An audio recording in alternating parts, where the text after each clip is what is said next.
Hello everybody and welcome back to Red Devils TV. Today we are going to review the season of 2021 for Manchester United and we are going to take out all the positives and the negatives which we have to sort out after the summer transfer window and actually has there been progression or there has been just smoke screen because of the second place. So we are going to talk about this. And before starting this video, I actually feel sorry for the last video which I uploaded, which was a rant basically on the Europa League final loss against Villarreal. I have to say that I was actually angry at that time, and when I saw the video back, I actually felt sorry for me. I even thought that I should delete this video, but many people liked it, that's why I didn't delete this video. Delete that video. But actually what I want to say here is that you guys would probably understand what I wanted to say here, that when United loses a match in a crunch match or what one, it's a very important match like a final or a semi-final, you would often feel this angriness or the adrenaline rush that you have to say that yes, this manager is not good enough, yes, this player is trash, yes, this management is trash, yes, this club is trash, I won't support them again. Yeah, sometimes you feel that adrenaline rush basically. You sometimes feel that frustration, you sometimes feel that angriness, and that's what happened with me last night. Adrenaline got the better of me basically, and I let the emotions pump out very fast basically. I let the emotions really loud and actually I wouldn't have said that. I shouldn't have said that Ole is not the man. Yeah, he hasn't proved it to be the man, but nobody knows the future. Nobody knows the future. Now I am calm about this. I have forgotten about the defeat. Not forgotten about, but I have said that okay, what's done. No point thinking about it. What has been happening, it has happened. We cannot actually go and rewind time and do what hasn't been done. So there's no point thinking about it anymore. That's what I want to say is that wash away all the negativity which we had of this season and think about the Euros. Think about the transfer window we're going to have and bring on and put on the optimism which we require basically. Put on the optimism which we have to be. I'm not saying it's a fake optimism, but at least be positive. There's no need to be ultra negative. There's no need to be ultra negative. United will make signings to get because I don't think United will make a signing, make a someone like last season. Because if they make a signing, they know that they're in trouble. Because many more fans will protest more and more and they will get rattled basically. So I think they will sign players, but it's about what players we sign. That's I think the big matter is. So getting into the season review. I think it has been a failure indeed. In order to, I'm not going to sound negative, but I think for me, I don't know what you guys feel. Do comment below that what are your views on this season.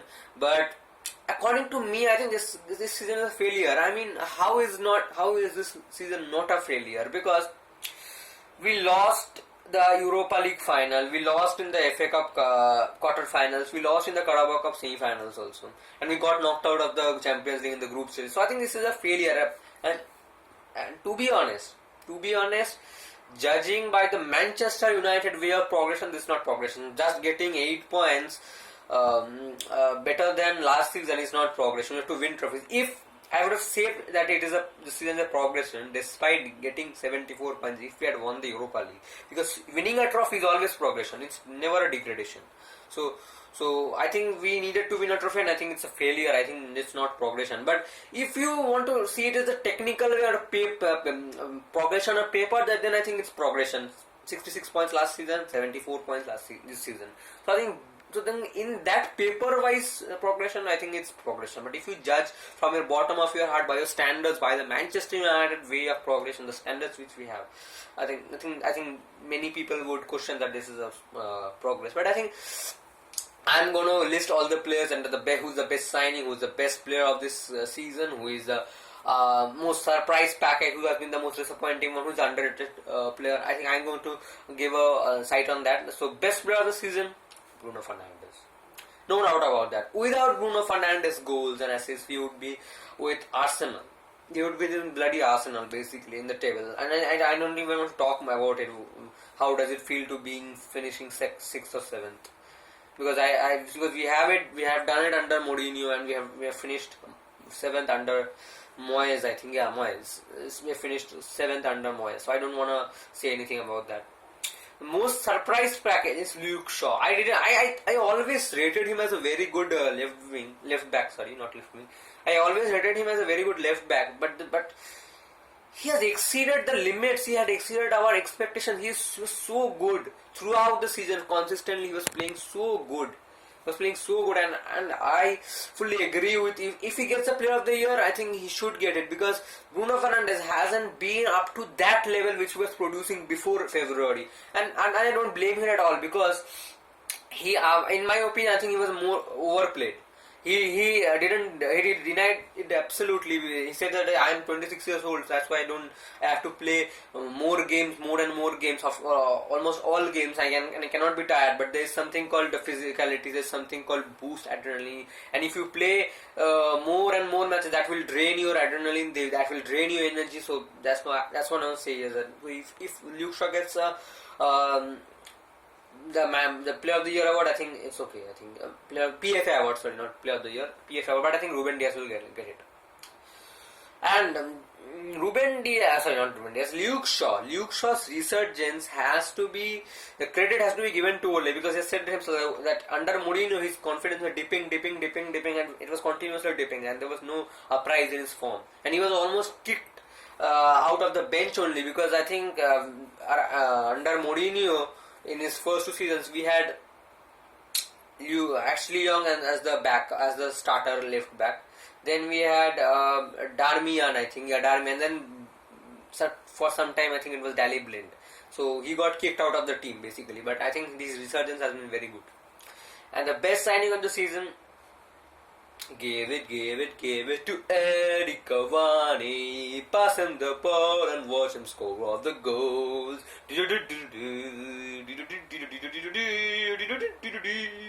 I think he has been the best signing. I think he's undoubtedly the best signing of this year. I mean not for the league. I think he's the best signing for us, basically. And I don't have to explain that, and you guys would definitely agree with me on this. The most disappointing player, Van de Beek. And I'm not going to blame him because he didn't get as much as time he wanted. He didn't get any play time. Virgil van Dijk has been injured since match day 5 and he has got more game time than Donny van de Beek. Any words? No. I think that's Ole's fault. Ole didn't manage him well.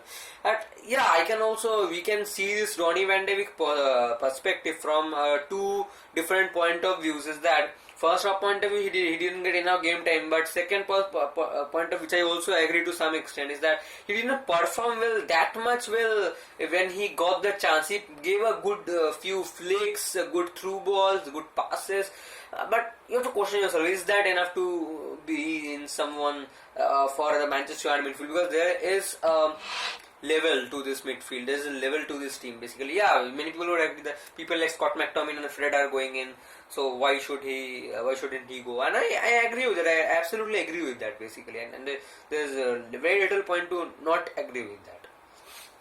And I think he has flopped, to be honest. I think he has flopped.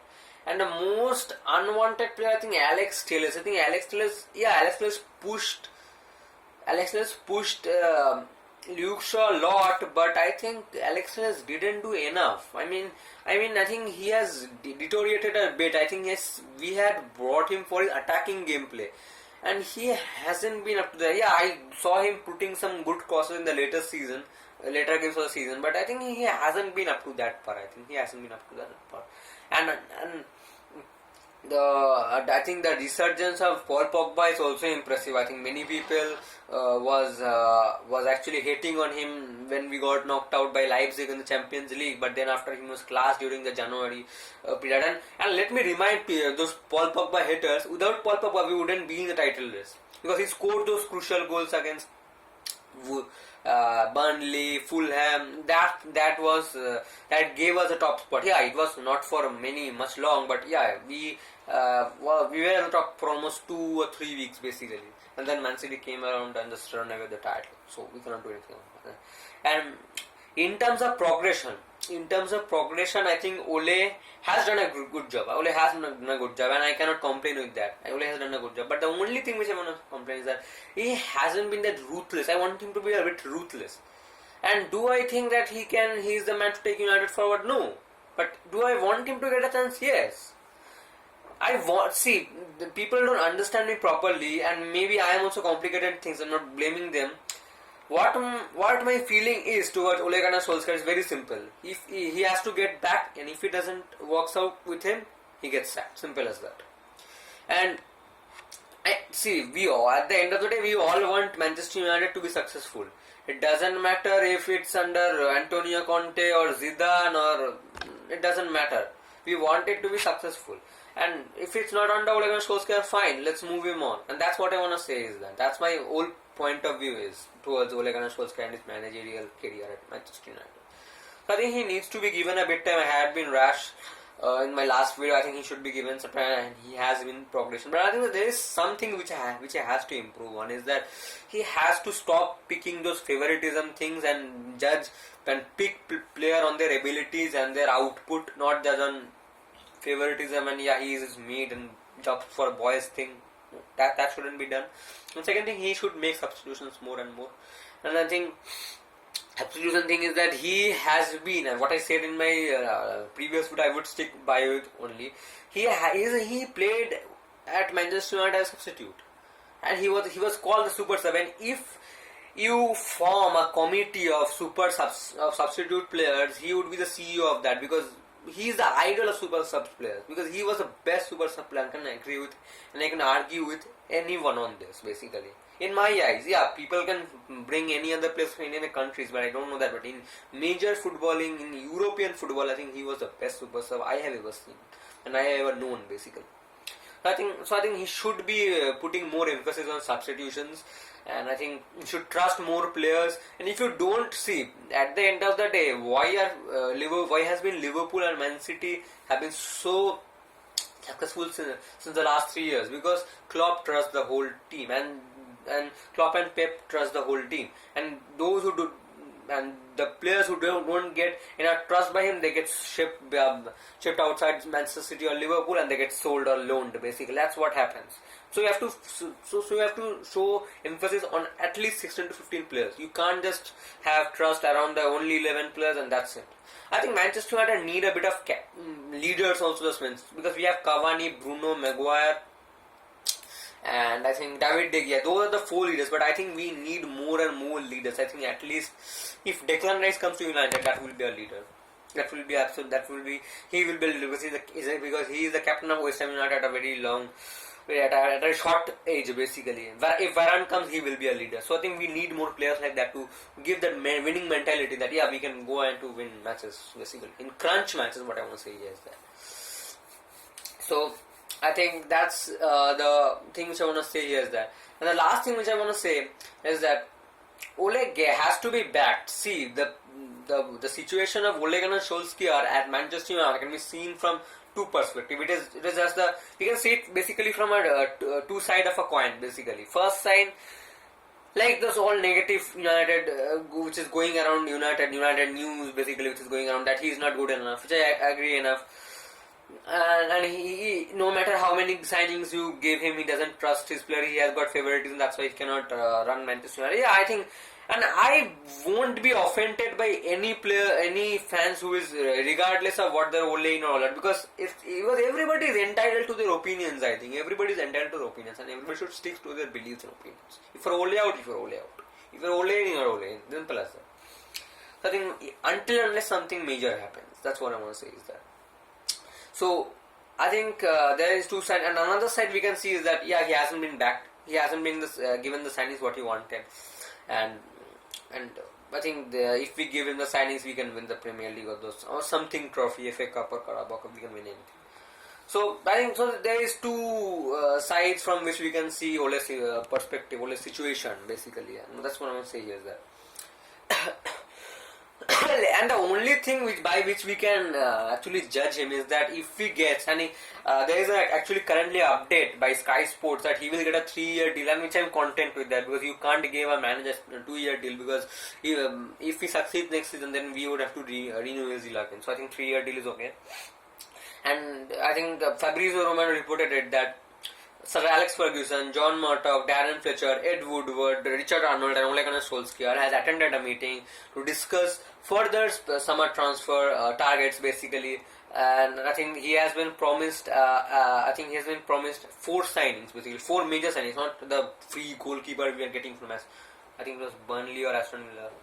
I think it was Burnley. I think Tom Heaton, that guy's name is. I think I accept that. I think Manchester United are looking for, which is reported. I don't think we will get it. Striker, right winger, centre defensive midfielder, centre back, and the people are absolute idiots who are believing this. We don't have 300 million to spend. The transfer targets which they have is that Harry Kane, Declan Rice, Sancho, and then Varane. We won't get 300 million. Let's calculate how much these players would actually cost us. Harry Kane 150 million, Sancho 80 million, 230 million, 230 million, Varane 50 million, 280 million, and then 60 or 70 million. So it's more than 300 million. It's close to 350 million basically. It's close to 350 million. So I think we won't get that. Let's be real. We don't need a striker. We only need a centre defensive midfielder. And for every Sancho, Varane, and what's the guy's name is Declan Rice, we already have Pau Torres, Rafinha, and Bissouma. And I don't rate Pau Torres that much high. I saw him against Villa, against us basically in the final. But I think that Juan Foyth and Raul Albiol was more impressive than him. And I don't mean that we should sign in them, but I think Koundé and Varane should be the goalkeeper, should be the centre backs we want basically. We should get. And for a manager like Ole, who has no experience, who hasn't got that CV of a Klopp or a Pep or a Tuchel, you can't give him third or fourth choice signings. If you give Pep or Klopp third choice signings, they can excel with it, but not like so we have to give him one first or second choice signings, and that's what I'm going to say is that. And the last thing which I'm going to say is that many people are simping for Mourinho. I mean, that's absolute nonsense. That's not disgusting. One of the most disgusting things I've seen. People are simping for Mourinho. I've seen a lot of neutrals saying that United are a bunch of clowns. They sacked a manager who won their trophy, and some United fans are also agreeing with them. I mean, I don't want to be offensive with them, but what the fuck are you smoking, man? What the fuck are you smoking? Are you smoking crack? Because Mourinho absolutely killed the culture of Manchester United. We criticized the players, and he absolutely fell out with these players, and it was a toxic environment. We wanted him all out by the second season only.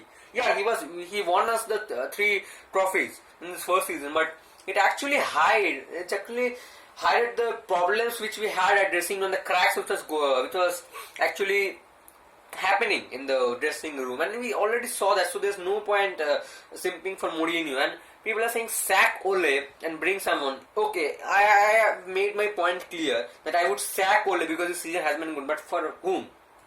I would sack Ole for only 2 people only in this current managerial world: Zinedine Zidane, Julian Nagelsmann. Julian Nagelsmann has been selected as the next Bayern Munich match for the Bayern Munich manager for the next season. Zidane has left, and so the only one for Zidane only I would sack Ole and nobody else. And people are saying for Antonio Conte, Allegri. I mean, have they started watching football yesterday or a week before? Because Antonio Conte's style of play and Allegri's style of play doesn't suits us, and hiring a Conte or a Ole is just like hiring another Mourinho or a Van Gaal. They got sacked because the football was crap, it was defensive, and we couldn't score enough goals and not that. And what has Allegri achieved? Let's be real. People call Allegri a great manager. Okay, fine, but you just won titles with Juventus. Yeah, he won one title with AC Milan, but Serie A since 2011 hasn't been that competitive. Juventus has won titles. So why do we need a manager like him, basically? And Antonio Conte, I rate him. I think he's one of my favorite co-managers. But the thing he does is that he is a big egoistic person like Mourinho, and he is going to overshadow that player no matter how much his good quality is. And he has done that at Chelsea. He sold Diego Costa and then brought Bakayoko and Alvaro Morata, Emerson Palmieri, Drinkwater, and waste a lot of money and got sacked. I think he did it in Inter Milan with Milan Skriniar. I think so. He overshadows a lot of player, and once anyone gets into that black hole of his, they wouldn't survive. And I think he becomes a toxic, and I think he will spend a lot of money. And the thing is that people are talking about Juve getting finished, and domination getting finished. Okay, let me say that the team which Inter have now, they will get finished after 2 years only. The team, the problem with Antonio Conte is he uses a lot of aged players. And Handanovic is 38, Kolarov is around 36, 37. De Vrij and Bastoni is young.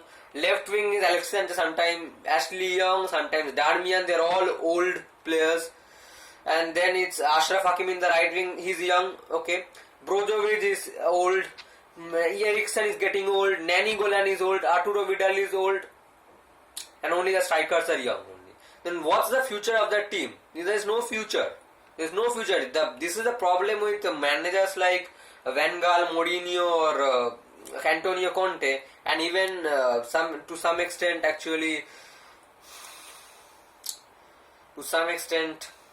I'm not going to say this. This would cause havoc basically. I'm not going to say this.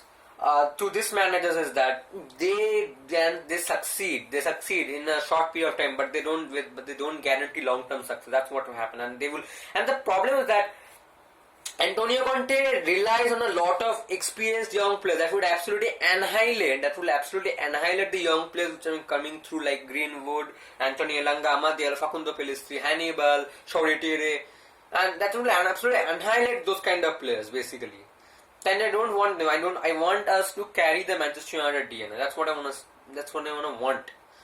That's what I want Manchester United to do, because Sir Matt Busby is the identity of Manchester United, and he has always said that growing, helping players homegrown, developing players homegrown, basically, is what Manchester United is actually stands for. Basically, that's what I want to say. So. So the only person who I want to sack Ole is only Zidane, because he has got that attacking style of play. He has got won trophies and he has done it in the big stage, and I think that he has that kind of CV basically. But he has also a big problem is that he also doesn't believe in young players. That's why he annihilated a lot of youth players like Odegaard, Ceballos.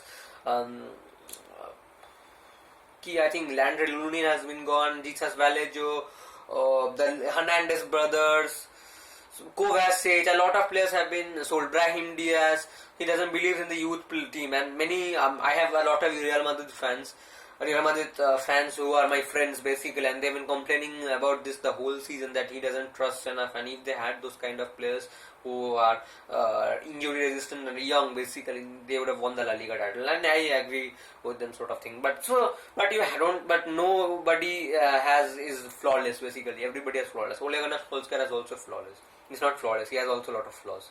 So I think the Zidane is the only manager who will sack Ole for. But at this moment, let's be real, Manchester United won't sack Ole, since he has given them what they needed, a back-to-back top 4 season. And I agree with all those people saying Real Madrid would sack Ole, Barcelona would sack Ole, Chelsea would sack Ole, Man City will sack Ole, Juventus will sack Ole, PSG will sack Ole. I agree with them, but they would also give them the backing. They would not say like, okay, I'm giving you Van de Beek, Telles, Cavani, and Facundo Pellistri, Amandelo, that's it. They would not do like that, because they're ambitious. They have that strive, that hunger in them basically to compete with the best teams in Europe. They want the success. That's what I want to say. So I think we won't sign on the holy grail for the Glazers is getting top 4, not winning titles. So then don't care. And let me clarify this. Glazers are such shitbags basically. What I want to say. Pardon my foul language. They are actually shitbags, and they can be the only owners who can actually throw a team into the new season, getting into a top 4 years profit. And nobody would consider them. 1 year or 2 years is okay, but 4 years? Are you kidding me? This is what we stood. This is not what we stood basically. This is not the levels. This is not the ambitions of Manchester United are. This is absolutely Glazernomics. They are the only owners who don't have a backbone, who will let the team go into a next season with no signings, with no backing from the manager, and for another 4-year trophyless. So I think we need to be positive and let's wash away all the negatives. Let's hope for a bit signing. Let's just hope for much progression. And I would love if Ole succeed. I would love it if Ole succeed. So thanks for watching, and if you did like this video, please enjoy. Or not, I'm going to say that if you did enjoy this video, please like it. I'm not going to say this, that if you did enjoy this video, please like it. If you did enjoy this video, like it. No problem with that. And please subscribe so do not miss a single upload. That's what I want to say is that.